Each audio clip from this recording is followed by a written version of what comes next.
안녕하세요. 저는 30대지만 산전수전을 다 겪은 사람입니다. 정말 고통스러운 시간이 많았어요. 왜 나한테만 이렇게 불행들이 닥쳐오는 것인지 알 길이 없으니 스스로를 탓하는 시간도 많았습니다. 늘 시련이 가득한 제 인생에 기적 같은 일이 생기면서 그간 힘들었던 마음을 정리할 수 있었어요. 그런 제 사연을 여러분과 함께 나누고 싶습니다. 어려서 아빠라는 사람에 대한 기억 자체가 없었어요. 아빠가 어떻게 생긴 사람인지도 몰랐고, 제게 아빠가 있는 건지도 몰랐습니다. 어렸을 때는 호기심에 엄마께 물어본 적이 있죠. 엄마, 나는 왜 아빠가 없어? 내 친구들은 다 아빠 있는데 왜 나만 없는 거야? 은정아, 아빠는 없어. 대신 우리 은정이는 엄마도 있고, 할머니랑 삼촌도 이모도 있잖아. 그건 내 친구들도 다 있대. 나만 왜 아빠가 없는 거야? 내가 잘못해서 없는 거야? 그렇지 않아. 아직은 은정이가 너무 어려서 엄마가 말해도 잘 모를 거야. 이건 어른들만 알 수 있는 얘기거든? 그러니까 나중에 우리 은정이 키 더 크면 엄마가 말해줄게. 이날 처음으로 엄마의 눈물을 봤습니다. 저를 재워주시고 방에 가신 엄마를 뒤따라갔는데 소리도 못 내고 흐느껴 울고 계신 모습을 봤죠. 그때부터 전 무의식적으로 알았던 것 같아요. 아빠 얘기를 하면 엄마가 아주 슬프고 아프다는 걸 말이죠. 외가 식구들도 엄마처럼 아빠 얘기를 꺼리는 게 눈에 보였습니다. 그래서 그날 이후 단 한 번도 아빠에 대해 물어보지 않았어요. 저렇게 힘들어하는 건 다 이유가 있다고 생각을 했습니다. 크면서 아무리 엄마가 온 힘을 다해주셨어도 부족한 빈자리가 느껴질 때가 있었습니다. 친구들과 함께 분식집을 가서 떡볶이를 먹어도 어제 우리 아빠가 뭐 해줬다? 라는 말만 나오면 저도 모르게 움츠러들었어요. 아빠가 없는 게 결코 제 잘못도 아닌데 영문을 모른 채 지내서 더욱 그랬던 것 같습니다. 차라리 이혼을 했다던가 아빠랑 사별을 했다던가 뭔가 뚜렷한 이유가 있었으면 그렇게 그립지도 않았을 것 같아요. 이런 아픔을 티내지 않고 혼자 가슴속에 간직하며 살던 저는 공부를 곧잘 하는 학생이었습니다. 엄마가 워낙 혼자서 저를 힘겹게 키우는 걸 알기에 좋은 성적으로나마 기쁘게 해주고 싶었어요. 학생 신분으로 제가 해드릴 수 있는 게 그것뿐이니 말이죠. 좋은 성적표를 보여드리면 엄마는 힘든 게 하나도 없다며 맑은 미소로 답을 해주셨고 그 미소를 보는 낙에 열심히 공부를 했습니다. 저에게 엄마가 전부인 듯 엄마에게 저도 전부였기에 서로 행복하게 해줄 수 있는 유일한 존재로 살았죠. 그렇게 좋은 성적을 쌓다 보니 대학교 진학을 앞두고 선생님들의 기대가 컸습니다. 진로 상담을 할 때도 손꼽히는 대학에 갈 수 있다며 어디를 희망하냐고 물으셨죠. 그렇지만 저는 대학 진학을 하고 싶지 않았어요. 집 형편을 뻔히 아는데 제가 대학에 가면 돈도 많이 써야 할 테고 그게 부담스러웠습니다. 여태 저 키우면서 고생하신 엄마가 이제 그만 힘드셨으면 했어요. 제가 대학을 가고 취업 준비를 하는 그 몇 년간 또 엄마는 몸을 혹사하며 일하실 게 뻔했으니 말이죠. 온몸 뼈 마디마디가 아프다며 파스를 덕지덕지 붙이고 살면서 딸 하나 잘 키우겠다고 고생하시는 모습 보는 게 더 힘들었거든요. 좋은 성적임에도 불구하고 대학 진학을 포기한다고 하자 선생님들뿐 아니라 엄마께서도 난리가 났습니다. 서로 큰 소리까지 내며 싸웠죠. 최은정, 담임 선생님이 전화까지 왔던데 너 대체 대학을 안 간다는 게 무슨 소리야? 그 성적에 대학을 왜 안 가? 나 취업해서 돈 벌 거야. 공부하고 싶어서 한 것도 아니고 학생 신분으로 엄마 기쁘게 해줄 수 있는 게 공부밖에 없어서 한 거였어. 난 공부를 더 하고 싶지 않아. 너 지금 그게 무슨 말이야? 대학도 나오지 않으면 사회에서 얼마나 따가운 시선을 받아야 하는데 엄마가 왜 식당 일이나 하면서 너 힘들게 키웠는데 배운 게 없어서야 배운 게. 그런 엄마를 보고도 대학을 안 가겠다는 소리가 나와? 대학을 나와도 취업 못하고 한량처럼 사는 사람도 많은데 꼭 가야 할 필요가 있어? 엄마도 모르잖아. 내가 대학 안 가고 성공할지 안 할지. 대학까지 가서 없는 돈 써가며 시간 낭비하고 싶지 않아. 내 뜻 존중해줘. 누가 너더러 돈 걱정하랬어? 그 좋은 성적에 왜 대학을 안 가냐고. 너 정말 엄마 속상해 죽는 걸 보고 싶어? 내가 여태 힘들어도 꾹 참고 살았던 이유가 뭔데? 너 하나 잘 키우려고 그런 건데 어떻게 네가 엄마한테 이럴 수가 있어? 대학은 절대 안 갈 거니까 이 얘기는 그만하자. 원서 접수도 안 할 거고 나 진짜 안 갈 거야. 엄마는 저를 볼 때마다 대학을 안 가서 꼴 보기 싫다며 일부러 저와의 대화를 피했습니다. 그렇지만 3천만 원 가까이 드는 돈을 내면서까지 엄마 등골을 휘게 만들고 싶지 않았어요. 저는 뜻을 굽히지 않았고 결국 대학에 진학하는 걸 포기했습니다. 솔직한 심정으로는 대학 가서 더 공부를 해보고 싶었어요. 더 넓은 미래를 보고 배우며 대학 생활이란 것도 해보고 싶었지만 생각할수록 미련만 남으니 애써 괜찮은 척을 했습니다. 그렇게 맞이한 20살은 정말 암담했습니다. 이제 갓 졸업한 제가 할 수 있는 것은 많지 않았어요. 고등학교 졸업이라는 신분으로는 마땅한 곳에 들어갈 수 없었고 저는 집 앞 마트에서 일했습니다. 마트에서 일하는 저를 보며 엄마는 한 소리 하셨죠. 그 좋은 머리로 겨우 마트에서 일하려고 대학을 안 간 거야? 요즘 널 보는 엄마 마음이 어떤 줄 아니? 이러지 말고 은정아, 내년에라도 대학 가자, 어? 너도 느껴봐서 알잖아. 대학 나오지 않으면 받아주는 곳도 없어. 엄마, 그래도 내 돈 내가 벌어서 쓰는 거에 의미를 두고 살 거야. 마트면 어때? 내 나이 또래 친구들은 다 용돈 받아 쓰는데 난 내가 벌어서 엄마한테 생활비도 줄 수 있잖아. 이게 내가 원하던 삶이야. 물론 엄마의 속상한 마음을 이해는 했지만 자꾸 저 말에 흔들릴까봐 더 냉정하게 벽을 쳐버렸죠. 마트에서 일하다가 편의점도 가보고 카페 일도 해보고 고깃집 아르바이트까지 가리지 않고 했습니다.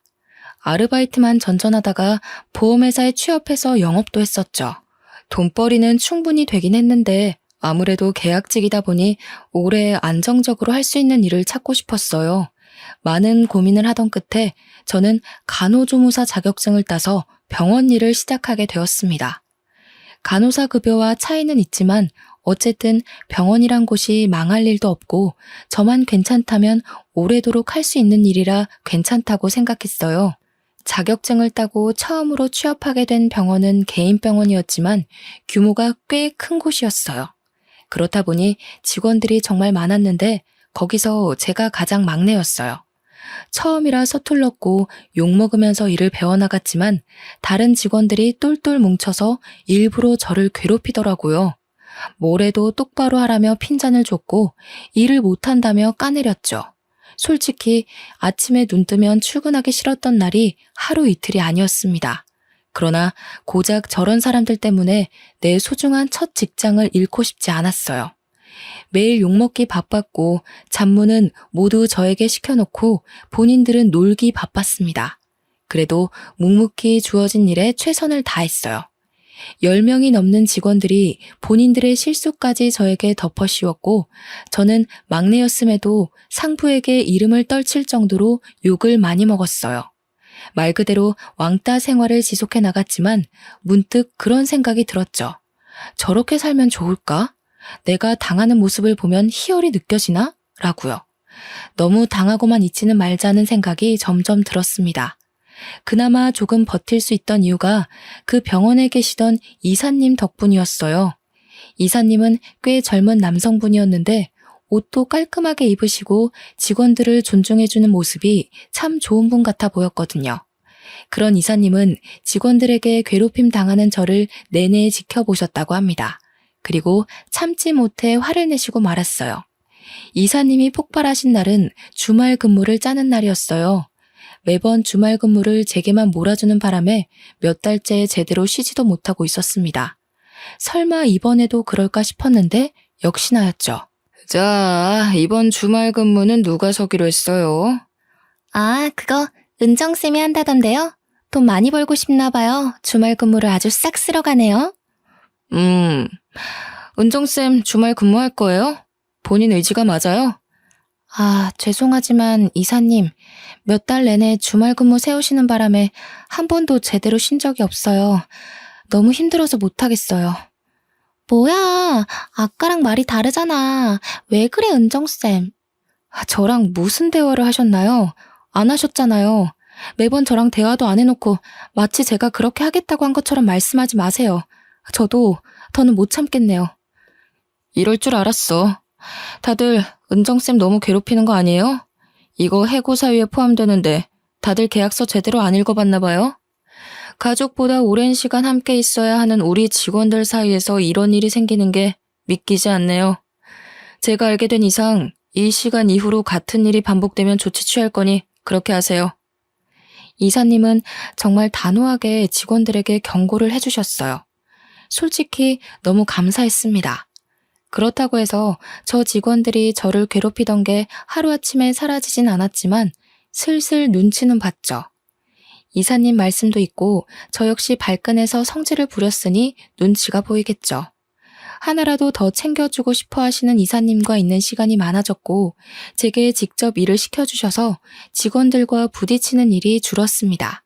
그렇다 보니 병원에서 웃는 시간이 점점 많아졌고 이사님에게 저도 모르게 사심을 품었어요. 감히 신입 주제에 이사님을 좋아한다는 게 저 자신도 웃겨서 마음을 감췄습니다. 그러나 사랑하는 마음이란 게 어디 숨겨지나요? 표정에서부터 벌써 티가 나는걸요. 결국 이사님은 저에게 저녁에 끝나고 술 한잔을 하자고 하셨죠. 너무 설레는 마음에 그날 일이 손에 잡히지 않을 정도로 두근거렸습니다. 이사님과는 이날 이후로도 같이 저녁을 먹거나 휴무를 맞춰서 데이트를 즐겼습니다. 그리고 고백을 받았고 진지하게 만나게 되었죠. 제 인생의 첫 남자인 그 사람은 병원에 있는 악의 무리로부터 저를 지키고자 더 노력을 해줬어요. 그러다 결국 저희 두 사람이 연애 중이란 사실을 하필 입이 제일 가벼운 직원에게 들켰죠. 병원 전체에 소문이 퍼지는데 30분도 안 걸린 것 같습니다. 순식간에 퍼진 소문에 안 그래도 절 미워하고 괴롭히던 직원들은 입에 걸레를 물었는지 앞에서 대놓고 저를 따돌렸습니다. 이사님이 저희 병원에서는 올려다볼 수 없는 나무 같은 존재였거든요. 그런 이사님을 그토록 미워하는 제가 가져버렸으니 배가 아플 만도 하죠. 연애 중인 걸 안 이후부터는 말로 표현할 수 없을 정도의 괴롭힘을 당했습니다. 그 전까지는 업무로 괴롭혔다면 이제는 인격 모독을 하며 저라는 사람 자체를 괴롭히기 시작했죠. 아무리 독한 저라도 도저히 견딜 수가 없었습니다. 결국 퇴근길에 주저앉아 울어버렸죠. 나 정말 여기 못 다니겠어. 하다 이제는 날 화장실에 가둬버리잖아. 내가 무슨 죄를 지었다고 이렇게 날 못 살게 구는 건지. 버티려고 했는데 더 이상은 못 버티겠어. 이 사람들이 대체 왜 그러는 거야? 당신이 너무 잘나서 질투나서 그런 것 같아. 일도 잘하고 예쁘고 야무지고 뭐 하나 흠잡을 게 없으니까 배 아프겠지. 아니, 그런 이유는 궁금하지도 않고 나 그냥 그만둘래. 다른 병원으로 이직할래. 당신 앞에서 매번 당하는 꼴 보이는 것도 자존심 상하고 내 자신이 자꾸 작아지는 기분이라 싫어. 결국 저는 버티다 못해 퇴사를 결정했습니다. 그리고 저를 괴롭히던 주요 인물들을 퇴사 사유로 말했고 사직서에도 적었어요. 덕분에 전 자발적 퇴사를 했고 그들은 해고를 당했습니다. 그 후로 속 편히 다른 병원을 알아보며 간만에 휴식을 즐기고 있었어요. 그런데 생각지도 못한 전개로 인생이 흘러가게 되었습니다. 데이트를 하자며 오늘 예쁘게 입고 나오라는 이사님의 말에 예쁘게 입고 나갔더니 어디론가 데려가 저에게 깜짝 프로포즈를 했습니다. 은정아, 나랑 결혼하자. 난 너 놓치면 평생 후회할 것 같아. 아직 당신에게 결혼이 너무 부담스러울 수 있지만 내가 노력할게. 당신 스트레스 받으면서 병원 일 그런 거 안 해도 괜찮고 편하게 집에서 놀아. 나만 믿고. 갑자기 이게 뭐야. 솔직히 고맙기는 한데 나 아직 모아둔 돈도 별로 없고 너무 어린 거 알잖아. 이런 내가 결혼 생활을 잘할 수 있을까? 그냥 마음만 받을게. 내가 있잖아. 당신은 나만 믿고 와. 갑작스러운 이사님이자 남자친구인 그의 프로포즈가 당황스럽긴 했으나 내심 좋았습니다. 결혼해서 안정적으로 살고 싶었고 예비 남편과 함께라면 두려운 게 없었죠. 제가 모아둔 돈이 넉넉한 것도 아니었고 엄마한테 손 벌리고 싶지도 않아서 대부분 남편이 비용을 대줬어요. 형편껏 살면서 더 늘려가자고 서로 다짐을 했고 저희 두 사람은 24평형 아파트 전세에서 시작했습니다. 둘이 살기에도 넉넉했고 아이가 태어난다고 해도 문제없는 집이었어요. 새 출발을 한 후 저는 남편이 말한 것처럼 백수가 되어 살림을 했습니다. 그러나 몸도 건강했고 젊은 제가 아이도 없는데 살림만 하는 건 너무 무책임하다고 생각했어요. 나중에 아이가 태어났을 때를 대비해서 뭔가 할 수 있는 일을 찾았습니다. 그러다 집에서도 쉽게 할 수 있는 편집을 배우게 되었어요. 나라에서 도움받으면 무료로 배울 수 있는 것이 있어서 국비 지원받아서 영상 편집 공부를 했습니다. 처음 해보는 건데 꽤 흥미를 느껴 프리랜서로 새로운 시작을 하게 되었어요. 이런 저를 보며 남편은 늘 칭찬을 아낌없이 해줬습니다. 우리 와이프가 최고야. 그냥 집에서 쉬라니까. 이런 걸 공부해서 돈벌이까지 하고. 진짜 내가 여자 하나는 제대로 만났어. 아직 애도 없는데 그냥 놀기에는 조금 그렇잖아. 몇 푼이라도 벌어야지. 늘 고맙고 대단해. 당신은 정말 최고의 여자야. 남편은 제게 늘 대단하고 최고의 여자라는 말을 많이 해줬어요. 한때는 자존감도 떨어지고 자신감도 부족했던 제가 남편에게 늘 이런 말을 듣다 보니 어느새 어깨가 으쓱해졌습니다. 편집 일을 시작하면서 제 하루는 달라졌어요. 기존에는 살림하고 청소하고 남편이 퇴근하길 하염없이 기다렸다면 이제는 오전에 집안일을 모두 끝내두고 일을 했습니다. 제가 일을 많이 할수록 돈은 더 벌리는 구조라서 새벽에도 안 자고 일을 할 때가 많았어요. 물론 피곤하긴 했으나 노는 것보다 돈 버는 게 더 좋았습니다.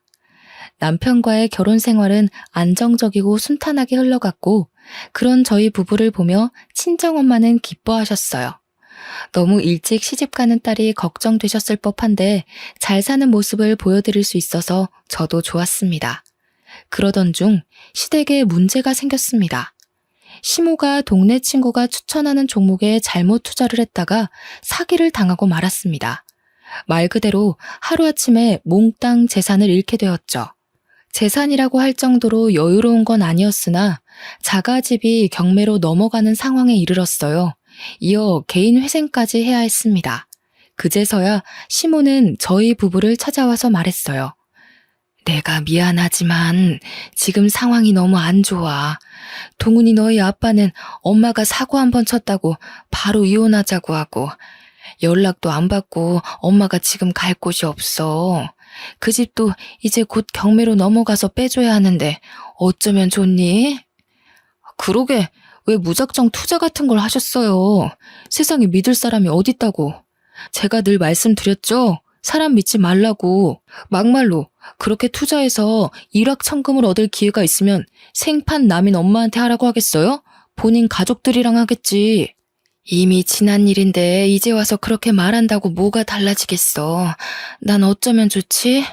저도 모르죠. 엄마가 일은 다 버려놓고 저한테 뭐 어떡하라고요. 내가 갈 곳이 있어야 돈을 벌든 할 텐데 당분간이라도 여기서 신세 좀 져야겠어. 오갈 곳이 없어지자 저희 집에서 함께 살자고 제안을 하는데 솔직히 불편할 것 같아서 싫었습니다. 제가 집에서 내내 일하기도 했고 시모랑 합가하는 건 원치 않았어요. 그러나 상황이 저러니 어쩔 수 없이 합가를 하게 되었습니다.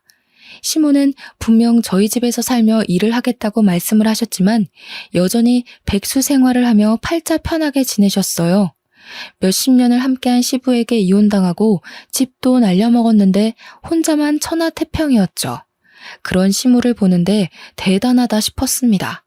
아마 저희 친정엄마라면 밤낮 가리지 않고 어떻게든 일해서 먹고 살려고 노력하셨을 텐데 라는 생각도 들었어요. 더 웃긴 건 시모와 합가를 한 후 저한테 시집살이를 시키는 거예요. 본인이 사고쳐서 합가를 하게 된 상황인데 며느리인 저를 몸종 다루듯 부려먹기 시작했습니다. 저 역시 집에서 내내 일을 하고 있는데 시모는 프리랜서로 편집 일을 하는 저를 이해하지 못했습니다. 얘, 또 방구석에 처박혀서 컴퓨터나 하고 있는 거야?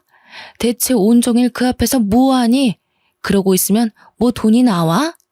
어머님, 말씀드렸잖아요. 저도 일하는 거라고요. 여기 앉아서 노는 게 아니에요. 시끄럽고 뭔가 출출한데 잔치국수 좀 말아서 줘봐. 딱 오늘 날씨도 흐린 게 잔치국수가 당기네. 어머님, 저 이거 빨리 해서 넘겨줘야 해요. 그럴 시간이 없어요. 국수 만드는데 얼마나 걸린다고 유난이야. 세상에 너만 일하니? 그럼 시애미인 내가 직접 국수를 말아먹어? 어머님, 제가 이 방에서 일할 때는 그냥 회사에 있다고 생각해 주세요. 회사에 있는 며느리 불러다가 국수 말아달라고 하실 거 아니잖아요. 이게 가만 보니까 너 나 무시하니? 집 좀 날렸다고 지금 무시하는 거야? 네가 뭔데 시애미 말에 토를 달아. 시끄럽고 당장 국수 말아와. 시모는 아무리 설명을 해줘도 이해하려 하지 않았습니다. 다 떠나서 눈치라도 볼 법한 상황인데 전혀 그렇지 않았어요. 또 먹는 건 얼마나 잘 먹는지 삼시세끼를 푸짐하게 차려서 대접해야 했고 중간중간 간식까지 달라고 명령했어요. 라면 하나를 먹더라도 부재료를 푸짐하게 넣어서 보기 좋게 대접해야 만족을 하는 사람이었죠. 저 같으면 아들 며느리 볼 면목이 없어서 시집살이는커녕 뭔가를 시키지도 못할 것 같은데 시모는 달랐어요. 근데 웃긴 건 저랑 둘이 있을 때만 저런 행동을 했고 남편이 함께 있으면 괜히 저를 챙겨줬죠. 어머님, 내일 간식으로는 뭐 해드릴까요? 오늘 장 좀 미리 보려고요. 예, 바쁜데 무슨 내 간식까지 챙기려고 그래. 누가 보면 내가 간식 매일 해달라고 한 줄 알겠다. 어머님, 제가 만드는 간식 아니면 안 드시잖아요. 간식? 엄마, 간식을 이 사람이 직접 만드는 거야? 당신도 일하느라 바쁜데 간식 만들 시간이 어딨어.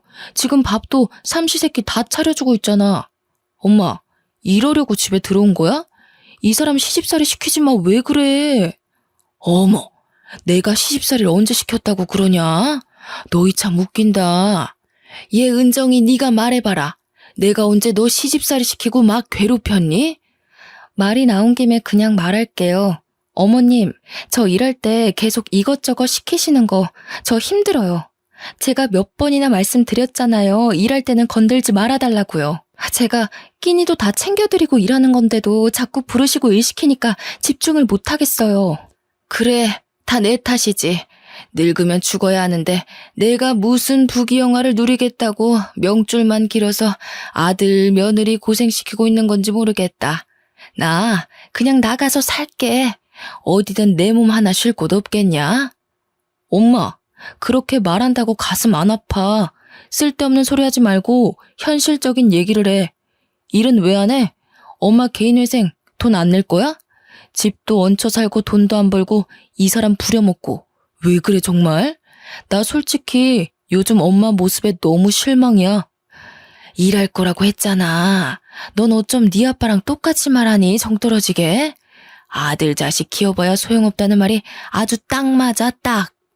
서로 같이 사는 동안은 모두가 힘들고 불편한 거니까 이해할 건 하고 존중할 부분은 존중하면서 살자는 얘기였어. 그리고 엄마가 몸이 아픈 것도 아니고 저지른 게 있으면 수습을 해야지. 언제까지 아들이라고 해서 내가 다 해줄 수는 없잖아. 남편은 시모에게 모진 소리를 했고 그 말을 들은 시모는 기분이 확 상한 게 보였습니다. 그러나 한 번쯤은 이렇게 꼭 짚고 넘어갈 문제라고 생각해서 그런지 오히려 속은 시원했어요. 그 후 시모는 예상했던 대로 더 뿔이 나서 제게 막 대했습니다. 야, 조금 이따 4시에 내 친구들 한 4명 정도 올 거니까 술안주 좀 미리 챙겨놔. 그리고 너 좋아하는 그 일을 하든 말든 알아서 해. 술도 사다 놓고. 네? 4시에 집에서 술을 드신다고요? 그 사람이 알면 안 좋아할 텐데요. 동훈이 오늘 야근이랬잖아. 아침에 못 들었니? 이런 날 아니면 내가 언제 편하게 먹겠어. 밖에서 먹고 싶어도 돈이 있어야 먹지. 안 그래? 안주는 한 3개 정도 하고 디저트 과일도 준비하고 술은 넉넉히 사와라. 소주 맥주 다 섞어서. 시모는 하다하다 이제 남편이 야근하는 날만 골라서 친구들을 집에 초대해 술잔치를 벌였습니다. 처음에 한두 번은 큰 소리 내기도 싫고 본인도 답답하겠지 싶어서 그냥 해줬어요. 그러나 도가 지나치는 탓에 저도 화가 났죠. 술상만 차려주고 일을 하라던 시모는 수시로 저를 불렀습니다. 예, 은정아, 여기 골뱅이 무침이 맛있다는데 더 해와. 어머님, 저 일 때문에 못해요. 빨리 해서 보내드려야 해요. 그럼 내 친구들한테는 뭐라고 할까? 며느리가 일하셔야 해서 골뱅이 못한다니 내가 할게. 뭐 이렇게 말할까? 너는 대체 생각이란 게 있는 거니? 내 체면을 생각하면 그렇게 말할 수 있어? 대체 그딴 편집 나부랭이로 얼마나 본다고? 온종일 방에 처박혀 있는 건데. 어머님, 저도 온종일 일만 하고 싶어요. 그런데 어머님 오신 이후로 일을 제대로 한 적이 없다고요. 아세요? 일 좀 할 만하면 뭐 시키고, 할 만하면 부르고, 이러는데 뭘 하겠어요, 뭘. 시모랑 대판 싸우고 문을 확 닫아버렸습니다. 물론 안주도 해주지 않았어요. 그렇게 시모와는 날마다 전쟁처럼 보냈고 남편도 이 사실을 알기에 미안해했습니다. 그 와중에 시모는 다시 한번 사고를 쳤어요. 지인들한테 사정사정해서 빌린 돈이랑 제3금융권의 대출을 받아서 분식집을 인수받았습니다. 자기 돈은 1도 없이 말이에요. 그러면서 한다는 말이 자기 아는 사람이 매출도 좋은 곳인데 헐값에 내놨다고 이건 무조건 인수받아야 된다는 거예요. 상식적으로 장사가 그렇게 잘 되는 곳을 왜 헐값에 내놓겠어요. 투자 잘못해서 망한 거랑 비슷하게 또 사고친 사모 때문에 미칠 것 같았습니다. 개인 회생 중이라 대출도 쉽지 않으니 그 위험한 삼금융에 손을 댔고 남편은 이 사건을 계기로 시모와 미친 듯이 싸웠고 저는 시모 뒤치다꺼리를 해야 했습니다. 심지어는 갑자기 가게를 차리니 혼자서 감당이 안 되는지 매일 저를 불러다 일을 시키더라고요. 분식집 일에 집안일에 편집일까지 하려니까 몸이 10개라도 부족했습니다. 사는 게 지옥이었지만 친정엄마에게는 늘 행복하고 잘 지내는 척했어요. 제가 불행하고 힘들어하는 모습을 보이면 친정엄마는 정말 무너지실 걸 아니까요. 한동안 사는 게 바쁘다는 핑계로 엄마를 자주 못 찾아뵙는데 너무 지치고 힘들어지니 엄마가 보고 싶었습니다. 남편에게 말을 하고 2박 3일 친정집에 다녀오기로 했죠. 오랜만에 엄마를 딱 보러 가서 반가움에 포옹을 하려는데 엄마 얼굴이 별로 좋지 않았어요. 걱정스러운 마음에 어디가 아프냐고 왜 그러냐고 했으나 괜찮다고만 하는 엄마였죠. 느낌이 쌓였는데 결국 그날 밤 엄마가 어렵게 입을 열었습니다. 은정아, 너 놀라지 말고 잘 들어. 사실은 엄마가 췌장암 말기래. 가망도 없고 가는 날만 기다려야 하는데 너한테 말을 못 하겠더라고. 어차피 죽을 건데 돈 쓰는 것도 싫고 그래서 견뎠어. 엄마가 얼마나 더 살지는 모르겠는데 남은 시간 동안 슬퍼하지 말고 씩씩하게 엄마 보내주면 좋겠어. 뭐? 뭐라고? 무슨 소리야 대체. 그걸 왜 이제야 말해. 엄마, 나 어떻게 살라고. 당장 병원 가자, 어? 췌장암 말기라는 엄마의 말에 뭐든 해보고 싶었습니다. 저렇게 엄마를 보낼 수 없었어요. 그러나 병원에선 이미 다른 장기의 전이가 심각해 수술해도 가망이 없다고 말했습니다.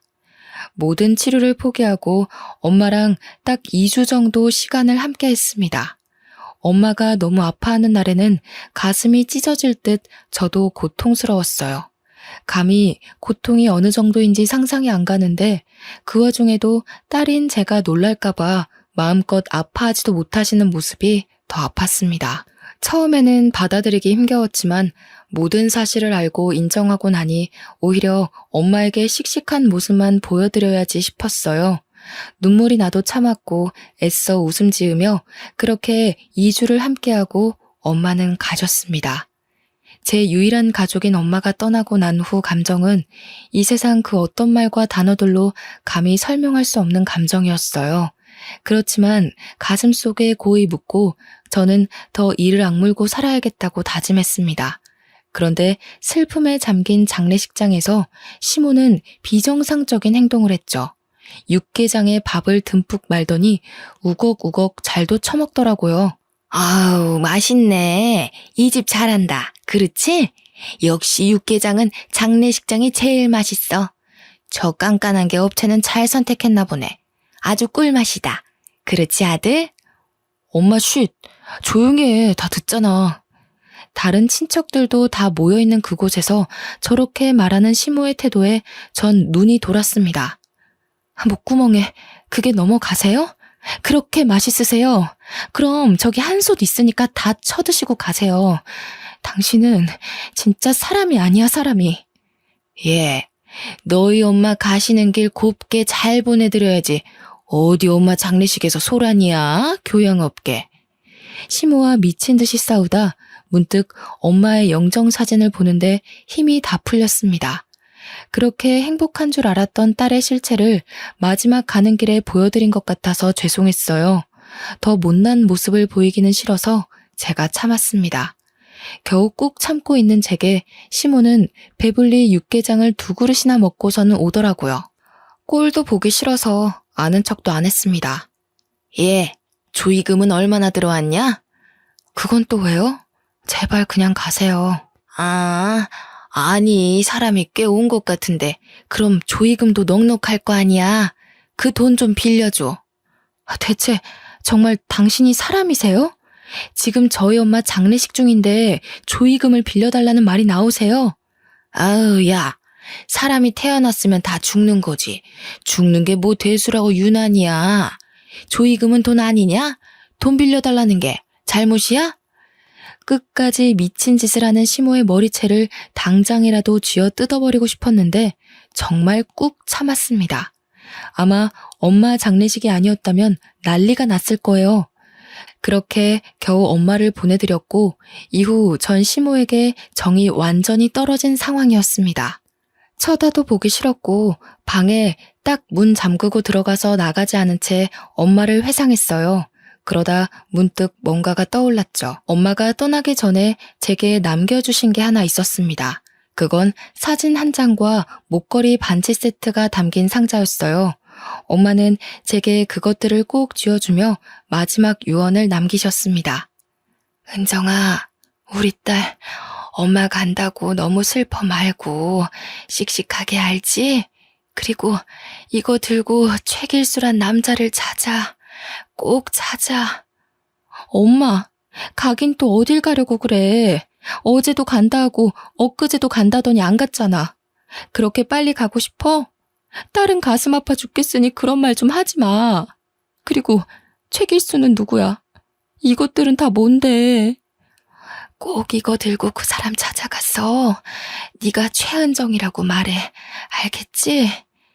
끝까지 엄마께서는 신신당부를 하셨어요. 그렇게 엄마를 떠나보내고 남편이 저를 위로해줬습니다. 그런 남편을 봐서라도 다시 우뚝 일어서려고 다짐했어요. 적어도 그 장면을 목격하기 전까지는 말이에요.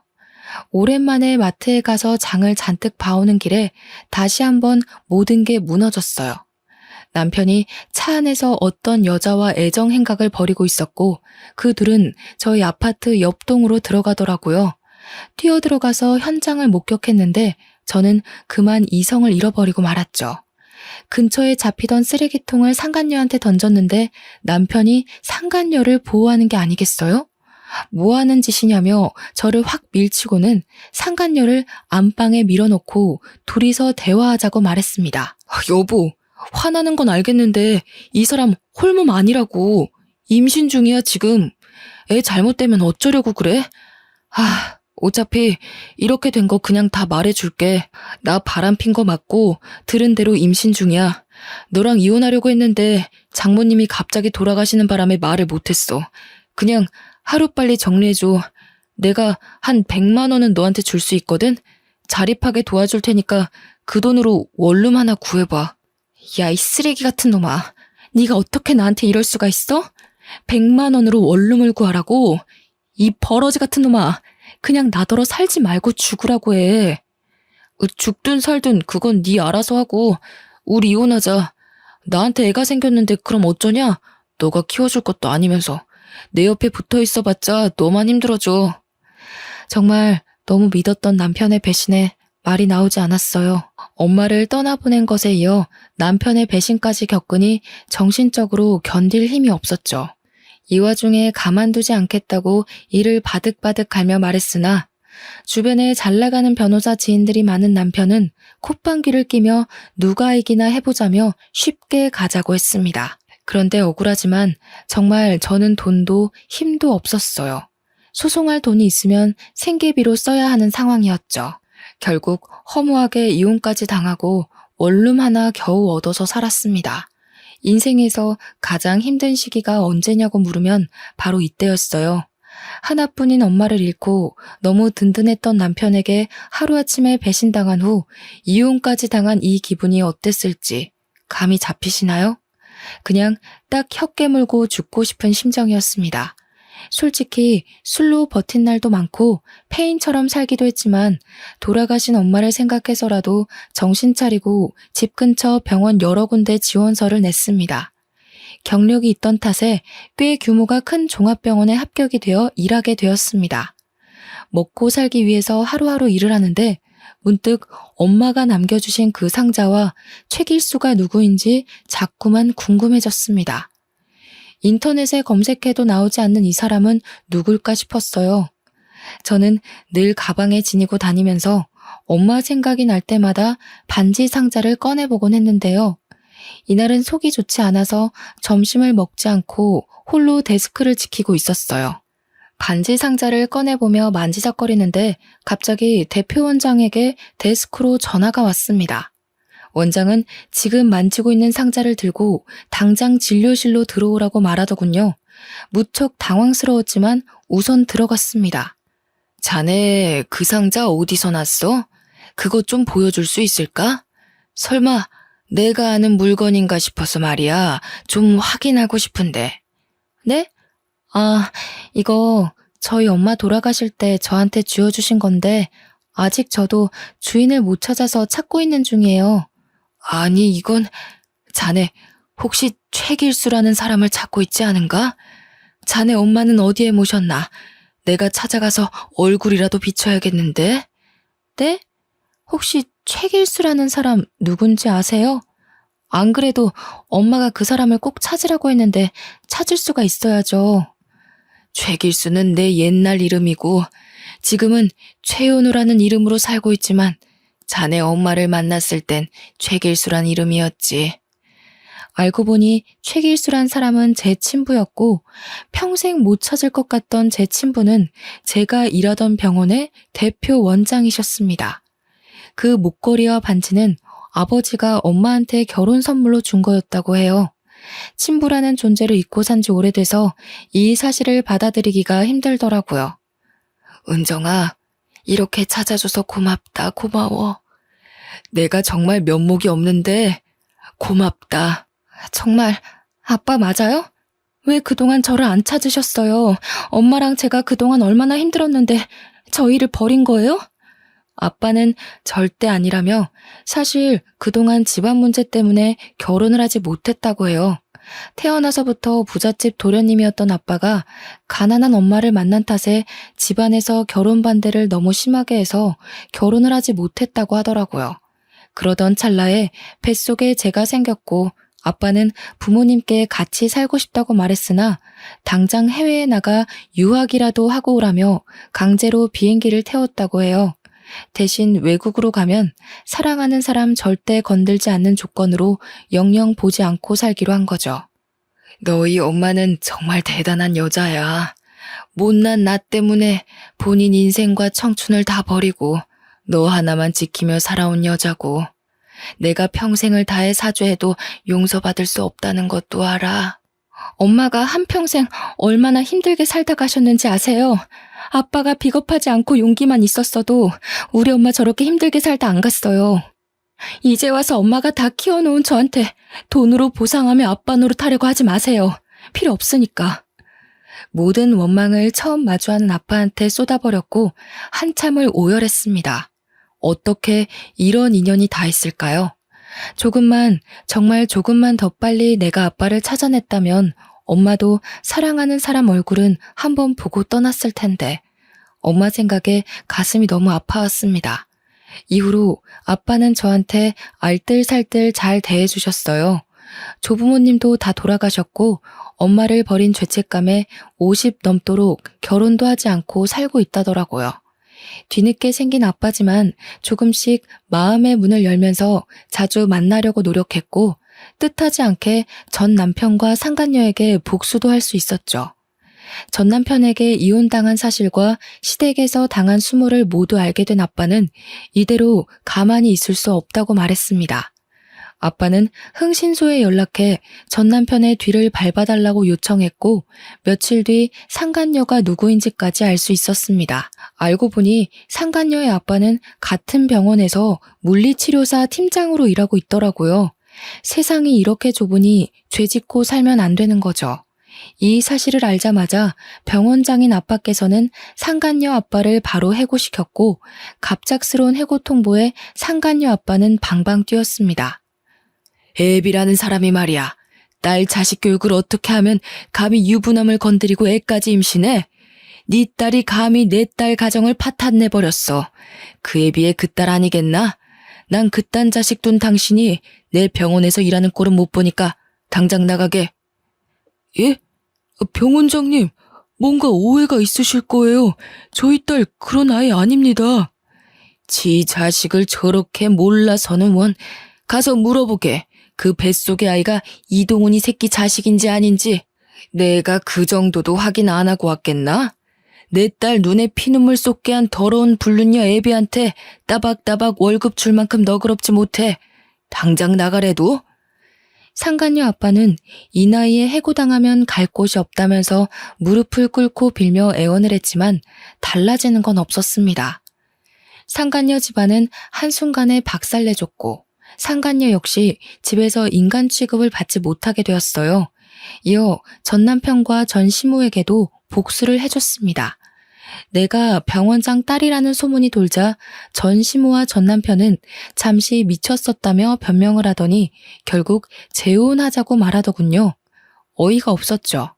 병원장 딸내미 소문이 이렇게 영향력이 큰 줄 몰랐습니다. 그러다 전 남편의 아빠가 심근경색으로 한순간에 돌아가셨어요.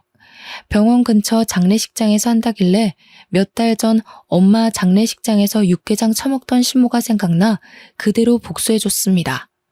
병원 직원들 100명을 모두 데리고 출동했습니다. 저희는 순식간에 식당에 자리를 잡고 마셔라 부어라 술을 마셨어요. 그러자 시모는 제 어깨를 밀치며 말했죠. 예, 너 미쳤니? 장례식에서 지금 뭐 하는 거야, 교양 없이? 미쳤냐고? 안 미쳤는데? 육개장은 장례식이 최고라면서요, 그쪽이. 그래서 우리 오늘 그 꿀맛인 육개장에 소주 한잔 하러 온 건데? 맛있긴 정말 맛있네요. 시모는 뒷목을 잡았고 저희는 육개장에 소주와 맥주 그리고 음료수까지 미친 듯이 마셨어요. 그러니 장례식 비용이 만만치 않게 나왔겠죠. 거의 병원 회식하는 수준 정도로 술을 많이 마셨고 참다 못한 시모는 큰 소리로 말했습니다. 야 이것들아! 당장 못 나가? 여기가 무슨 너희 회식 장소인 줄 알아? 진짜 술맛 떨어지게 더럽게 짹짹거리네. 저기요, 여기 장례식장이에요. 조용히 좀 하세요. 예의가 없는 거야? 생각이 없는 거야? 그렇게 뒤집어준 후 저는 병원장의 딸로 새 인생을 살고 있습니다. 모든 사람의 부러움의 대상이 되었고 다행인 건 저와 스스럼 없이 지내주는 직원들이 많아서 든든해요. 이제 와서 너무 늦었지만 공부도 다시 시작해서 아빠 병원을 물려받을 수 있도록 노력 중에 있습니다. 아빠는 제가 고졸인 게 신경이 쓰이셨는지 강남에 내노라 하는 과외 선생을 전부 불러서 공부를 시켰고 당당하게 의대에 한 번에 붙었어요. 그리고 아빠가 소개해준 인성 좋은 의사와 사귀고 있는 중이고요. 저도 남자라면 치가 떨린 터라 싫다고 했는데도 이 남자는 10년 넘게 지켜봤는데 정말 반듯하고 착한 사람이라며 꼭 사위로 만들고 싶었대요. 그러니 아빠가 원하는 대로 제발 만나달라길래 만났는데 웬걸 얼굴까지 잘생긴 미남이었습니다. 지나간 10년을 돌이켜보면 저한테 이렇게나 많은 일들이 있었네요. 마음 터놓는 친구에게도 말 못하는 제 사정을 여러분께 들려드렸어요. 어떠신가요? 저는 하늘에 계신 엄마가 마지막 가는 길까지 혼자 남은 제 걱정에 아빠를 만나게 해준 것 같아요. 뒤늦게 만난 아빠지만 그 누구보다 저한테 잘해주시려고 하시니 저 너무 행복합니다. 그럼 다들 건강하시고 행복한 날들만 있길 기도하겠습니다. 감사합니다.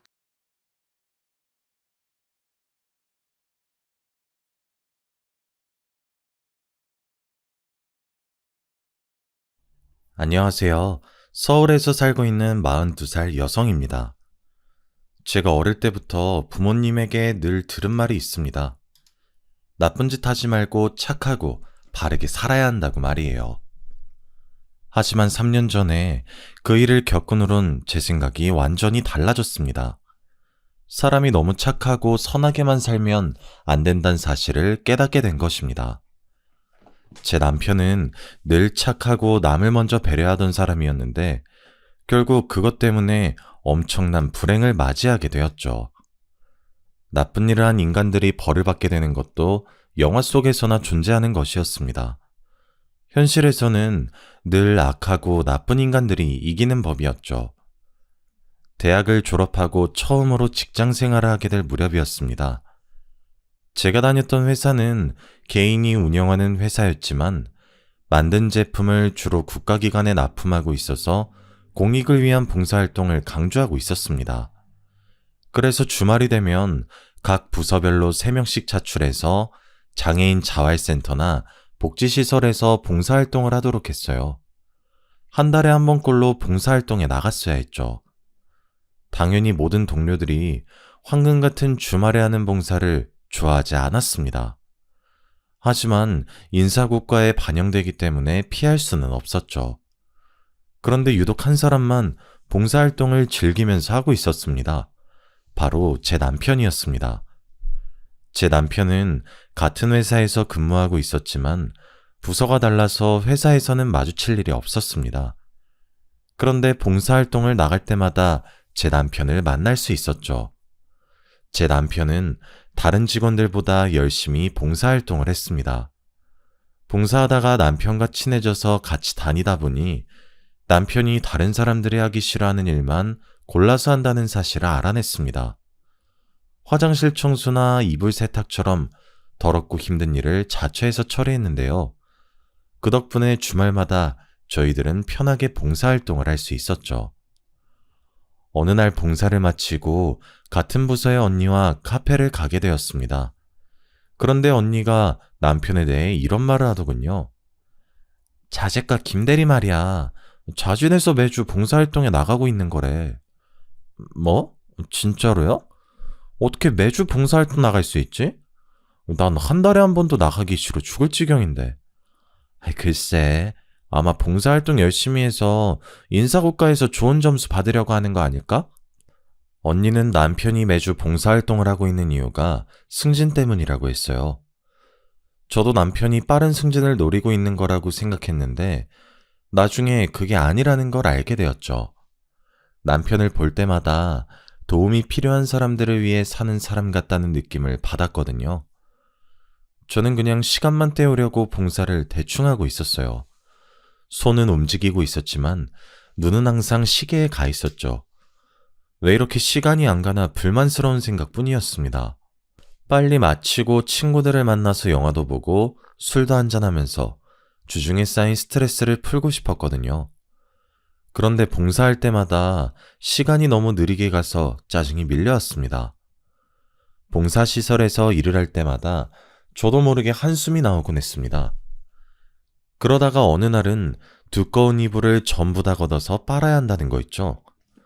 그날 하필이면 저와 남편 둘이서만 봉사를 하러 나와 있었습니다. 게다가 주말이라 장애인 시설 관계자도 달랑 한 명밖에 없었는데요. 그 관계자분도 처리할 업무가 있어서 도와주지 못한다면서 미안해 하더라고요. 아니, 선생님도 도와주지 못하신다고요? 산더미 같은 이불 빨래를 둘이서 어떻게 해요? 다른 일도 많은데. 그냥 웃으면서 해요. 어차피 해야 되는 일이잖아요. 네? 민준 씨는 이게 아무렇지도 않아요? 민준 씨가 다 할 것도 아닌데 이런 건 못하겠다고 항의해야죠. 저는 그냥 하자고 말리는 남편이 짜증났지만 남편은 불평하지 않고 빨래를 시작했습니다. 그러면서 제게 이런 말을 해주더라고요.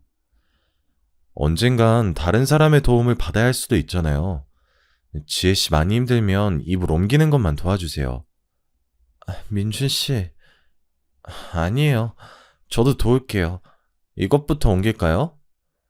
남편이 하는 말에 큰 감동을 받아서 남편이 다르게 보이더군요. 그때부터 남편과 함께 봉사하면서 많이 배우게 되었습니다. 저도 모르게 남편을 좋아하게 돼서 그럴까요? 이상하게 주말마다 하는 봉사가 지루하지 않고 재밌어졌습니다. 그래서 저도 남편처럼 매주 봉사활동을 시작하게 되었죠. 그만큼 남편과 가깝게 지나게 되었는데 얼마 지나지 않아서 회사에서 저희들이 연인 관계란 소문이 퍼졌습니다. 그 소문을 계기로 사귀게 되었다가 결혼까지 하게 되었습니다. 결혼 후에도 남편이 정말로 착하다는 사실을 알게 되었죠. 시어머니께서 남편이 어릴 때부터 남의 부탁을 잘 거절하지 못했다고 하더라고요. 제가 인사드리러 갈 때마다 착하고 여린 성격이라 너무 걱정이라고 하셨어요. 민준이가 저번에 과로로 쓰러졌다며? 자기가 다 못할 거 알면서도 남이 부탁하면 거절할 줄 모르니까 걱정이야. 민준이는 너무 착해서 탈이지. 동생처럼 야무진 면이 없어. 네, 그러게요. 저희 남편도 서방님처럼 똑 부러져야 할 텐데. 어머님 앞에서 똑 부러진다는 표현을 썼지만 서방님은 냉정하다고 느낄 정도로 아주 이기적이었습니다. 절대로 자기한테 손해가 되는 일은 하지 않았죠. 당연히 자기 것을 양보하는 일도 없었습니다. 이익을 챙겨야 할 때는 눈에 불을 켜고 달려드는 면이 있었거든요. 그에 비해 동서는 순하고 부드러운 성격이었습니다. 그래서 저는 남편과 서방님을 반반씩 섞어 놓으면 딱 좋겠다는 생각을 하고 있었죠. 결혼 전에는 남편이 어려운 사람들을 돕는 일에 적극적이란 사실을 알고 있었습니다.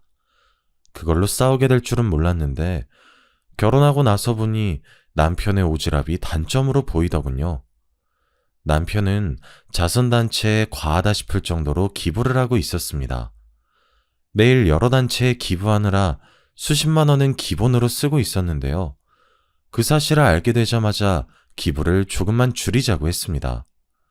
하지만 남편이 절대 안 된다고 하더군요. 여기서 더 줄이라고? 절대 안 돼. 당신이랑 결혼한다고 많이 줄인 거야. 더 이상 줄일 수 없어. 여보, 우리가 잘 버는 것도 아니고 이렇게 많이 기부하면 어떡해? 우리 이세 생각해서 조금만 하자. 시댁에서도 이 이야기로 싸우기 시작하자 서방님이 나서서 바보 같은 짓 좀 그만하라고 하더군요. 아직도 그걸로 싸우고 있는 거야? 민준아, 네가 아무리 주머니 털어봐야 엄발의 오줌 누기야. 걔네들이 행복해지거나 출세하는 것도 아니니까 괜히 쓸데없는 짓 하지 말고 형수님이나 잘 챙겨. 곧 애도 생길 텐데 네 가정에 집중해야지. 그래, 네 말도 맞아. 앞으로는 내가 알아서 조절할 테니까 걱정하지 마. 남편이 서방님 말에 불편해하면서도 저한테처럼 반박하지 않더라고요. 중학생 때부터 동생이랑 안 맞는 것 같다고 하더니 아무래도 동생이랑은 사이가 가깝지 않은 것 같았습니다. 서방님 앞에서 말은 이렇게 하고 기부금을 줄이진 않았죠. 그러다 2년 뒤에 딸을 낳게 되었습니다. 확실히 자식이 생기니 남편도 달라졌습니다. 기부금을 줄이고 그 돈으로 새로운 통장을 하나 만들더군요. 제가 무슨 통장을 만드는 거냐고 물어보니 남편이 웃으면서 이야기해 주었습니다. 이 통장은 우리 하늘이 위한 거야. 기부금 좀 줄이고 우리 하늘이 초등학교 졸업할 때까지 대학 등록금 좀 모아보려고. 나도 따로 모으려고 했는데 잘 됐다. 우리 같이 모으자. 앞으로 얼마씩 모으면 될까? 남편이 기부금을 줄이고 등록금을 모으겠다고 하니까 너무 기분 좋더군요. 남보다 가족들의 미래를 챙기겠다고 나서니 저로서는 반가운 일이었습니다. 그러다 제가 딸을 낳은 뒤로 몸이 약해져서 회사를 그만두게 되었습니다. 전업주부로 육아와 남편 뒷바라지에만 전념하기로 했는데요. 젖먹이 딸을 키우는 일은 생각보다 쉽지 않았습니다. 1년 정도 육아 스트레스에 시달리며 밤마다 울면서 보채는 딸 때문에 매일 잠을 설치게 되었습니다. 잠을 못 자게 된 만큼 신경도 예민해졌는데 남편이 옆에서 도와주어서 다행이었습니다. 도를 넘긴 딸이 걸음마를 시작하면서 스트레스도 한결 줄어들었죠. 그러다 2년 후에 서방님이 대전에 있는 지사로 발령을 받게 되었습니다. 동서와 주말 부부가 되었다는 소식에 동서와 시간을 보내게 됐죠. 처음 두어 달은 매주 서울로 올라와서 동서와 저희 부부 셋이서 식사를 같이 하게 되었습니다. 그렇게 몇 달이 더 지나자 일이 바빠졌는지 서방님이 한 달에 한 번만 서울에 올라오겠다고 하더군요. 그만큼 동서와 식사하거나 같이 어울리는 시간이 많아졌습니다. 그런데 그때부터 남편의 행동이 이상해지기 시작했어요. 남편과 동서 사이가 뭔가 수상하다는 느낌이 들었거든요. 동서에게서 전화가 오는 일이 잦아지고 있었습니다. 이상하게 동서에게 전화가 오면 남편은 제 눈치를 보면서 전화를 받았어요. 재수씨, 네네, 지금 통화가 곤란하니까 제가 다시 전화드릴게요. 제가 전화 받아도 된다고 말해도 나중에 걸겠다고 하더군요. 그렇게 전화를 끊은 남편은 저 몰래 동서와 전화를 했습니다. 남편이 동서와 수시로 전화통화를 한다는 것도 이해가 안 됐지만 제가 없는 틈을 타 귓속말을 하는 모습을 보여주기도 하였습니다. 그러다 얼마 뒤 뜻밖의 장면을 보게 되었죠. 시어머니 생신이라 가족들이 다 같이 식사를 하기로 한 날이었습니다. 제가 식당을 예약했는데 갑자기 서방님이 급한 일이 생겨서 서울에 못 온다는 연락을 하셨습니다. 저는 그러려니 하고 시어머니 생신 축하 인사를 드리고 즐겁게 식사를 하고 있었죠. 그런데 어머님께서 식사가 마음에 안 드시는지 젓가락으로 뒤적거리다가 한숨을 내쉬며 말씀하셨습니다. 민기는 계속 일이 바쁜 거냐? 통 얼굴을 볼 수가 없네. 시어머니가 동서를 쳐다보면서 물으니까 동서가 깜짝 놀랐는지 어깨를 움츠리더라고요. 그러면서 힐끔 주변 눈치를 보면서 대답하였습니다. 네, 그런가 봐요. 뭔가 걱정이 있는지 어두운 표정으로 식사도 하는 둥 마는 둥 하더니 동서가 슬며시 밖으로 나가버리더라고요. 그러자 남편이 또 제 눈치를 보며 동서를 따라 나갔어요. 처음에는 동서가 화장실에 갔을 거라고 생각했는데 동서도 남편도 들어오지 않더군요. 결국 시어머니께서 숟가락을 놓고 제게 말씀하셨어요. 얘들은 밥 먹다 말고 나가서 뭘 하는 거니? 네가 좀 나가봐라. 네, 제가 나가볼게요. 어머님은 식사하고 계세요? 제가 시어머니 말을 듣고 밖으로 나와서 동서와 남편을 찾아봤습니다. 주차장 쪽에서 울음소리가 들려 나가보니 동서와 남편이 나란히 앉아있는 게 보였습니다. 둘이 구석에 있는 난간에 걸터앉는 것도 모자라 남편이 동서 어깨에 손을 얹고 눈물을 닦아주고 있었죠. 남들이 보면 둘이 부부라고 오해할 정도로 사이가 가까워 보였습니다. 그래서 제가 크게 헛기침을 하며 다가갔는데요. 여보, 여기서 뭐해? 어머님이 기다리셔. 얼른 들어와. 아, 네, 형님. 지금 들어갈게요. 근데 동서, 무슨 일 있어요? 왜 울고 있어요? 제가 왜 우는지 물어보는데도 동서가 급히 일어나서 식당 안으로 들어가더라고요. 남편도 들어가려고 하길래 급하게 팔을 붙잡았죠. 당신이 말해봐. 도대체 무슨 일이야? 동서가 왜 울고 있고 당신이 왜 위로해주고 있는데? 뭐 별일 아니야. 민기랑 다툰 것 같아. 근데 당신이 위로해주고 있었다고? 아니, 그게 아니라 남편 말로는 동서가 어머님 생신인데 못 오면 어떡하냐고 서방님에게 잔소리를 했다고 합니다. 서방님도 그 말을 듣고 화가 나서 회사에서 시킨 일인데 어떡하냐고 짜증을 냈다고 해요. 그래서 말다툼을 하다가 기분이 상해서 눈물을 흘렸다고 하네요. 다른 건 몰라도 그 말만큼은 믿었는데 남편이 그냥 아무 말이나 둘러댔다는 사실을 알아냈죠. 며칠 뒤 남편이 일주일 동안 출장을 간다고 했거든요. 딸도 학원 가서 집에 없고 남편도 집에 없으니 동서는 어떻게 지내나 궁금해졌습니다. 같이 밥 한 끼 하자고 전화를 하니 동서가 무척이나 당황스러워 하더라고요. 밥을 먹자고요? 근데 어쩌죠? 오늘은 선약이 있어서 안 될 것 같아요. 그래? 아쉽다. 다음에 같이 먹자. 제가 전화를 끊으려고 하니까 동서가 거절해서 정말 미안하다고 하더군요. 지금 생각해보면 가식적인 여자였습니다. 다음날 제가 충격적인 전화를 받았거든요. 출장을 갔다는 남편이 교통사고가 났다는 거 있죠? 게다가 생명이 위태롭다는 연락을 받고 온몸이 굳어버리고 말았습니다. 병원으로 가는 내내 심장이 터질 것 같았어요. 그저 남편이 무사하기만을 바랬는데요. 모 대학병원 중환자실에 들어서니 익숙한 모습이 눈에 들어왔습니다. 남편 옆에 동서가 누워있는 거 있죠? 들어올 때 경찰들이 있던 게 생각나 다시 밖으로 나가 경찰들을 찾았습니다. 그래서 경찰을 붙잡고 교통사고 나서 들어온 남자가 여자랑 같이 있었던 거냐고 물었죠. 그랬더니 경찰이 남편 차에 동서가 같이 타고 있었다고 이야기해 주었습니다. 출장을 간 남편 차에 동서가 왜 타고 있었는지 이해할 수가 없었습니다. 그런데 경찰이 더 충격적인 말을 해주더군요. 차량 블랙박스를 바탕으로 사건을 조사해보니 남편과 동서가 불륜관계였던 것이었습니다. 저희는 두 분이 부부관계인 줄 알았습니다. 그런데 선생님께서 아내분이라고 하고 동생분 증언에 의하면 두 분이서 몰래 여행을 갔다가 사고가 난 것 같다고 하더라고요. 동생이요?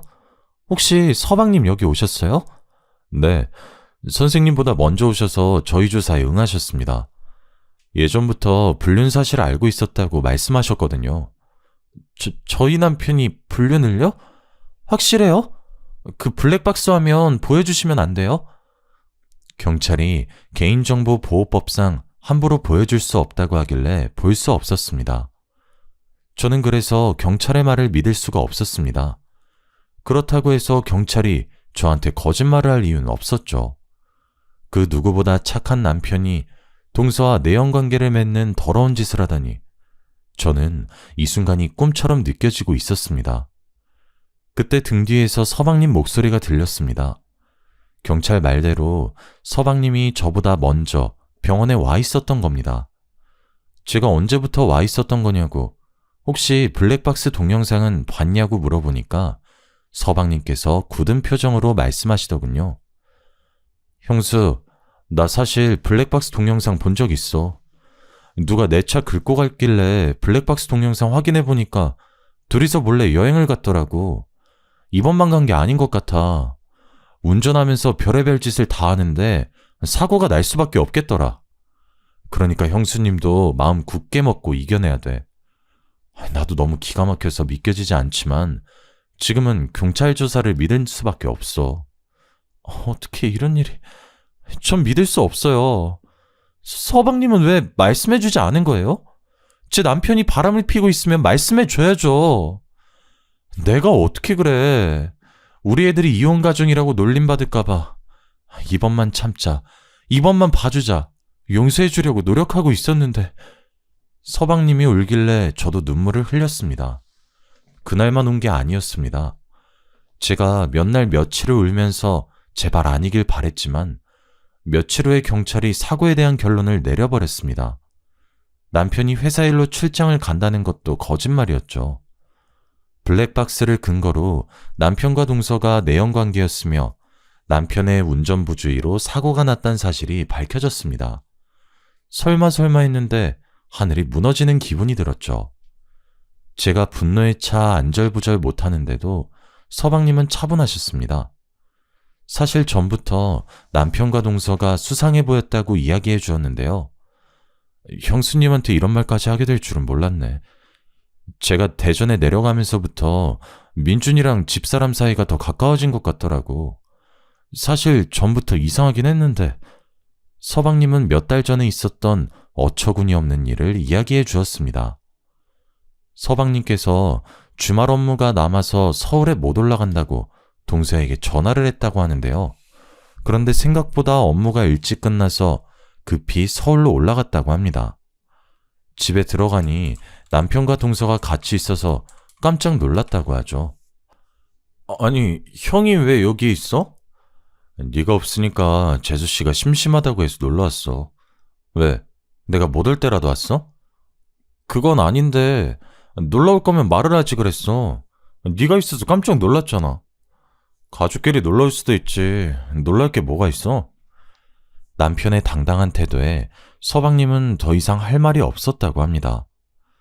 동서가 남편과 자주 연락하거나 만난다는 사실을 알고 있었지만 설마 그런 짓을 저지를 거라고는 상상조차 못했다고 해요. 서방님의 말을 들으니 남편과 동서가 은밀하게 뭔가를 속삭이던 모습이 떠올랐습니다. 주차장에서 남편이 어깨를 토닥여주면서 속삭이던 모습. 믿고 싶지 않았지만 둘이 불륜을 저지르고 있는 것 같았죠. 일단 남편과 동서가 정신을 차려야 불륜에 대해 캐묻던지 할 수 있을 것 같았습니다. 그래서 저는 시어머니께 딸을 맡기고 남편 옆에 붙어서 간병을 했습니다. 말도 하지 못하고 누워있는 남편을 보니 만감이 교차하더군요. 마누라 몰래 재수씨와 재미를 보다가 천벌을 받은 것 같다는 생각도 들었죠. 서방님도 회사에 휴가를 내고 병원에 자주 들리셨습니다. 그런데 며칠 뒤에 서방님이 누군가와 전화통화하는 소리를 듣게 되었습니다. 화장실을 다녀오는데 비상구 쪽에서 서방님 목소리가 들려오더군요. 아씨, 조금만 더 기다리라니까. 의사가 그러는데 둘 다 의식 돌아올 가능성이 거의 없대. 그러니까 안심해. 하여튼 저것들이 빨리 없어져야 마음 놓을 텐데. 그 말을 듣는 순간 등골이 섬찟해지더라고요. 그날만 그런 것이 아니었습니다. 서방님이 자리를 비운 날 담당 간호사가 제게 다가오더니 간호사실로 따라오라고 하는 거 있죠? 그 간호사를 따라가자 제게 이상한 말을 해주었습니다. 일주일에 한두 번 오시는 분, 김민준 보호자분 동생 되시죠? 그 보호자분 진짜 이상해요. 형님분 휴대폰에 엄청 집착하더라고요. 네? 서방님이요? 네, 김민준님이 병원에 실려온 첫날에 핸드폰부터 챙겼어요. 교통사고 났는데 어디 다쳤나, 숨은 붙어있나 확인도 안 하더라고요. 그리고 그분이 어떤 여자와 전화통화하는 것도 들었는데요. 간호사가 우연히 병원 복도에서 서방님이 전화통화하는 걸 들었나 봅니다. 휴대폰에서 여자 목소리가 들렸다고 하더라고요. 일부러 사고를 내고 숨기고 있다는 것 같다는 말에 손발이 떨리기 시작했습니다. 아무래도 이상한 느낌이 들어서 사모님에게 말씀드리는 거예요. 그런데 대전에 있는 분이 어떻게 서울에 있는 사모님보다 먼저 병원에 올 수 있을까요? 가만히 생각해보니 간호사 말이 맞았습니다.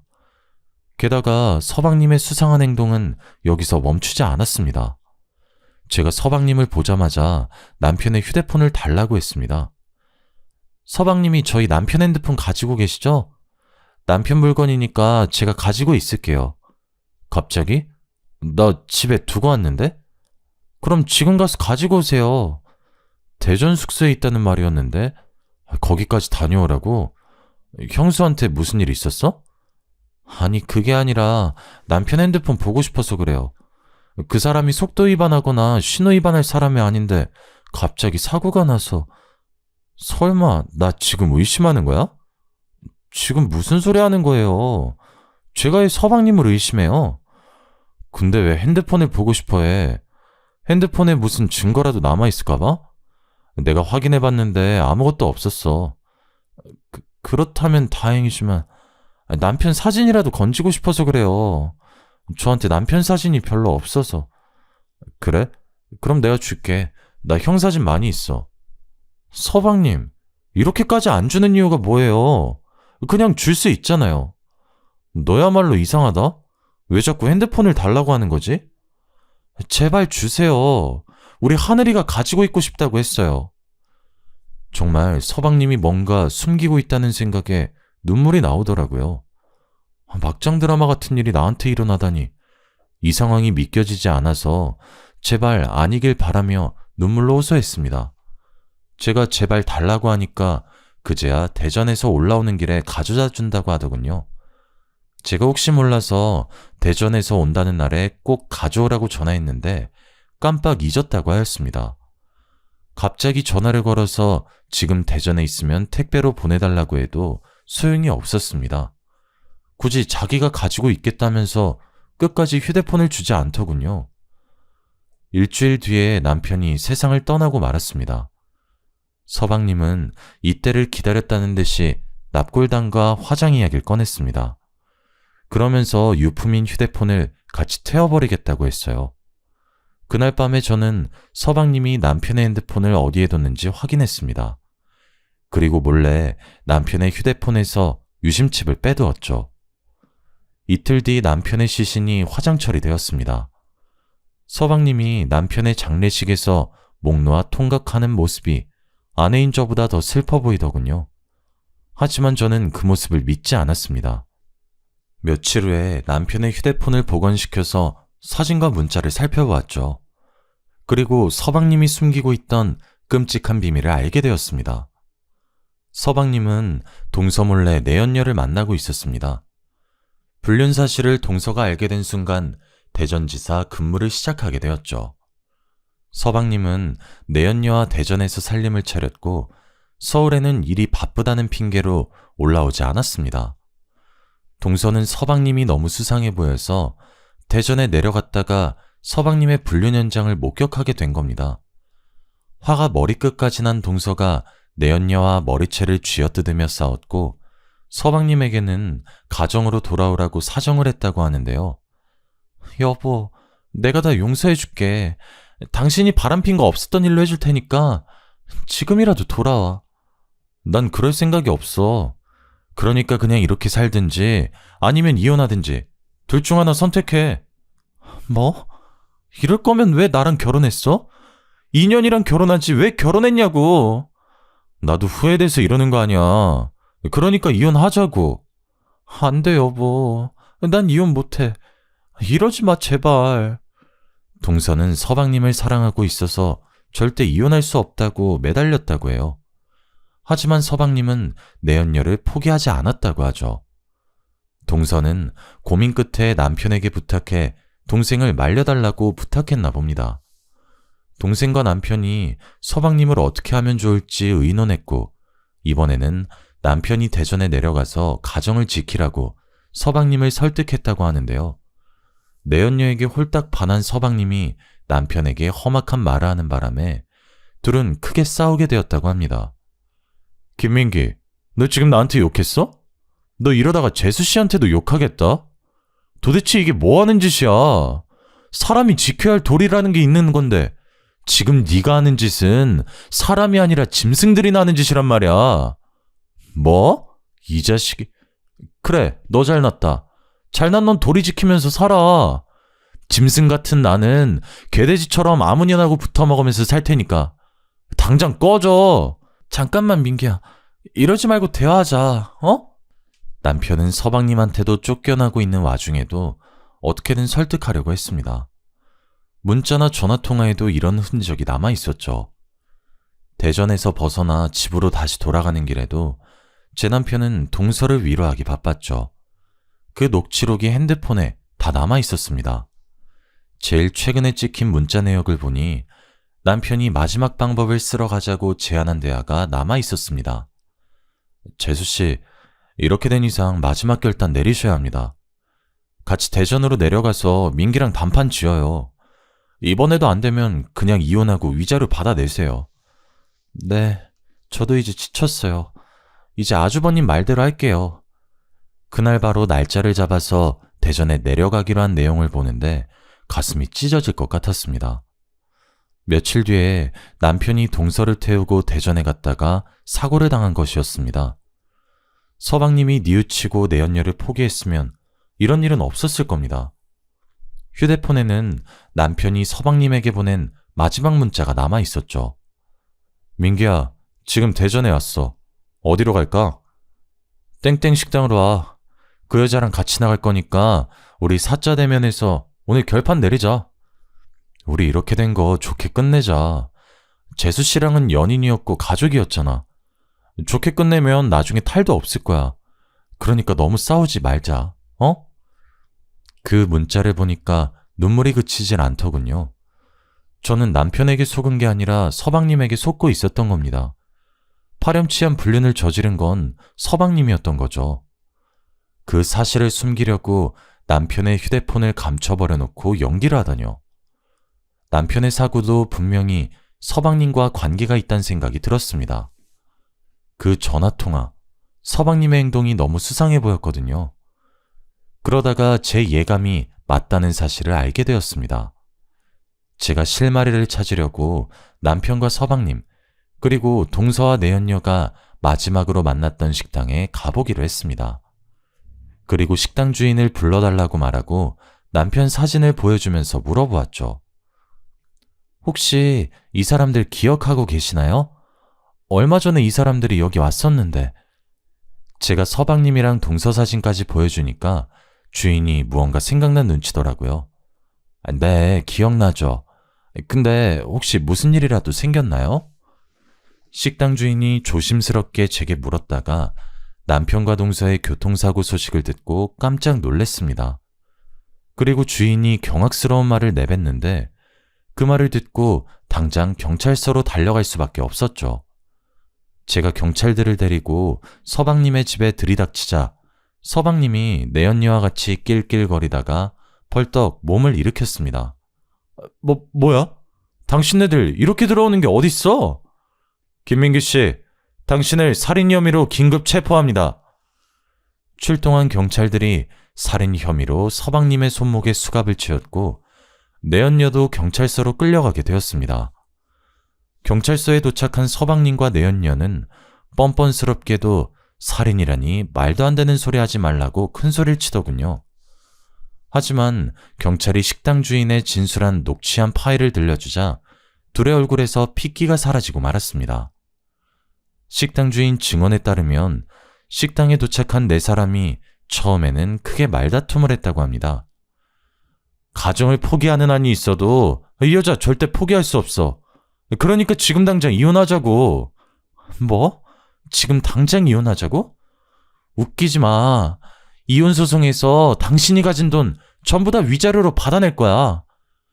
서방님은 합의 이혼을 하자고 했지만 남편과 동서는 위자료를 청구하겠다고 맞선 겁니다.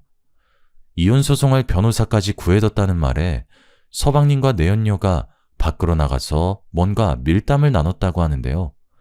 그 밀담을 식당 주인이 듣게 되었다고 합니다. 고기를 구울 숯불을 피우느라 밖에서 일하고 있었는데 서방님과 내연녀는 누가 듣고 있는 줄 몰랐던 거죠. 와, 좋게 이혼하자고 할 땐 언제고 위자료를 달라고 하네. 저것들이 한통속돼서 나를 뜯어먹으려고 설치는데 어떻게 하지? 가만히 있다가는 당신 돈 전부 다 날리겠는데? 내가 보니까 전현이 돈독이 단단히 오른 것 같아. 원래 나 없으면 죽을 것 같다고 찔찔 짜던 앤데 김민중 그 자식이 옆에서 바람 넣어서 그런 거야. 미친 자식. 죽여버리고 싶어. 여기엔 다 담진 못했지만 서방님은 남편과 동서에게 입에 담기 힘든 욕을 했습니다. 그걸 들은 내연녀는 더 엄청난 말을 내뱉었죠. 그럼 죽여버리자. 아무도 모르게 죽일 방법 알고 있어. 식당 주인은 그 말을 듣고 가슴이 철렁 내려앉았다고 합니다. 장난삼아 하는 말이 아니라는 걸 알고 그때부터 둘의 행동을 유심히 살폈다고 하는데요. 내연녀가 약국으로 달려가자 자리로 돌아온 서방님이 동서에게 갑자기 원하는 만큼의 위자료를 주겠다고 약속했습니다. 그래, 이렇게 된 거 전부 다 내 잘못이니까 당신이 원하는 만큼 위자료 줄게. 머리 아프게 소송 같은 건 하지 말자. 뭐? 정말로? 동서는 서방님이 자리 비운 내내 울다가 눈물을 뚝 그쳤다고 해요.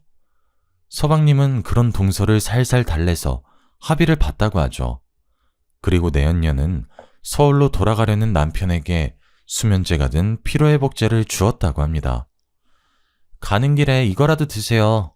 밤도 깊은데 서울까지 가시려면 피곤하실 거예요. 피로회복제 사러 약국 가신 거였어요? 갑자기 약국 가셨다길래 어디 아프신 줄 알았어요. 아니요, 아프긴요. 하나도 안 아파요.